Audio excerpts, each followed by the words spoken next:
नमस्कार, आप देख रहे हैं फर्स्ट बिहार झारखंड। मैं हूं कनिका। पटना में एक ऐसा मामला सामने आया है जिसे सुनकर आप हैरान हो जाइए। सोचिए कि एक कच्चे घर से लोग लुंगी और गंजी पहनकर अंदर जा रहे हैं और कोट पैंट में वापस बाहर आ रहे हैं। ये सिलसिला पिछले 2 साल से चल रहा है और जब सच्चाई सामने आई, इस मामले की जब सच्चाई बाहर आई तो लोग चौंक गए। पुलिस और इंटेलिजेंस टीम की जांच के बाद एक ऐसी रिपोर्ट बाहर आई है जिसे सुनकर आप भी हैरान हो जाएंगे। ये मामला है पटना के गोपालपुर क्षेत्र का, जहां पे इस खेल में एक 20 साल की युवती इसमें इन्वॉल्व थी। उसने लोगों को मुफ्त पढ़ाई की और मुफ्त नौकरी की लालच देकर धर्म परिवर्तन कराने की कोशिश की।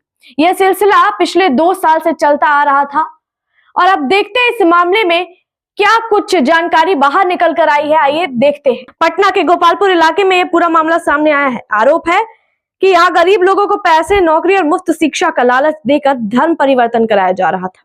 ये काम एक 20 साल की युवती सुषमा कुमारी कर रही थी, जो इस कच्चे मकान में रह रही थी।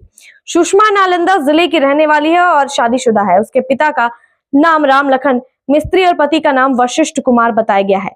इस मामले की जानकारी सबसे पहले आर्मी इंटेलिजेंस को लखनऊ से मिली। इसके बाद स्थानीय पुलिस को सूचना दी गई। पुलिस ने जब छानबीन शुरू की तो पता चला कि पिछले 2 साल से यह पूरा नेटवर्क चुपचाप चल रहा था। आसपास के लोग भी इस पर पहले ध्यान नहीं दे पाए क्योंकि सब कुछ बड़े ही चुपके से हो रहा था। लेकिन एक दिन कुछ लोगों को शक हुआ कि अंदर कुछ गलत हो रहा है। स्थानीय निवासी दीपक कुमार ने सबसे पहले इसकी शिकायत की। उन्होंने बताया कि उनके वार्ड नंबर 5 में किराए के मकान में यह सब हो रहा है। दीपक ने कहा कि उन्होंने जब इसका विरोध किया तो उन्हें डराया धमकाया गया और मारपीट भी की गई। इसके बाद उन्होंने थाने में जाकर एफआईआर दर्ज कराई। दीपक ने आरोप लगाया कि सुषमा अकेली नहीं थी, बल्कि उसके साथ कुछ और लोग भी थे, इस काम में शामिल थे। जांच में जिन लोगों के नाम सामने आए हैं उनमें रेखा कुमारी, सीता कुमारी और आशीष कुमार भी शामिल है। रेखा पिपलावा गांव की, जो रामकृष्णा नगर थाना क्षेत्र में आता है। आशीष भी उसी गांव का है और उसके पिता का नाम राम रतिका पासवान बताया गया है। पुलिस का कहना है कि इन सभी से पूछताछ की जा रही है। यह भी पता लगाने की कोशिश की जा रही है कि उनके साथ और कौन लोग इसमें जुड़े हुए थे।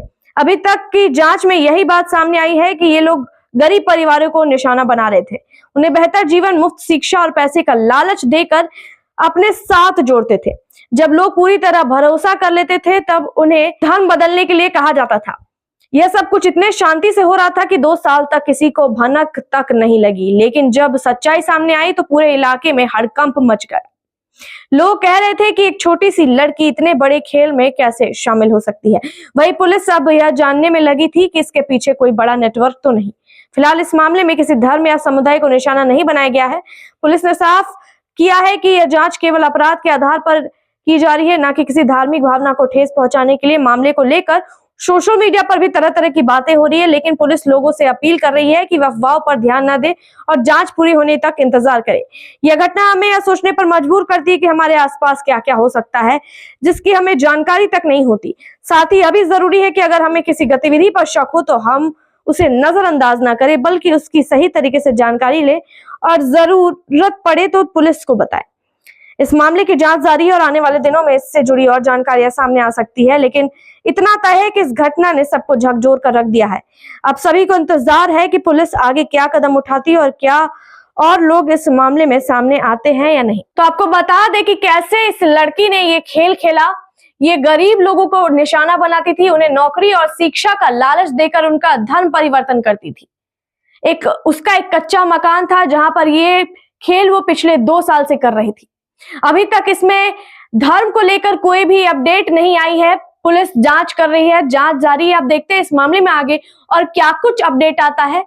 तब तक के लिए सावधान रहे, सतर्क रहे और जुड़े रहिए फर्स्ट बिहार झारखंड के साथ। आयुष्मान भारत के तहत निशुल्क surgery Netaji Subhash medical college एवं हॉस्पिटल में जनरल सर्जरी, नेत्र surgery, ENT surgery, ortho surgery, प्रसूति एवं स्त्री रोग सर्जरी की सुविधा आयुष्मान भारत के तहत उपलब्ध है। साथ ही बीमा कंपनी के द्वारा इलाज की सुविधा। NSMCH, अम्हारा, बिहटा, पटना।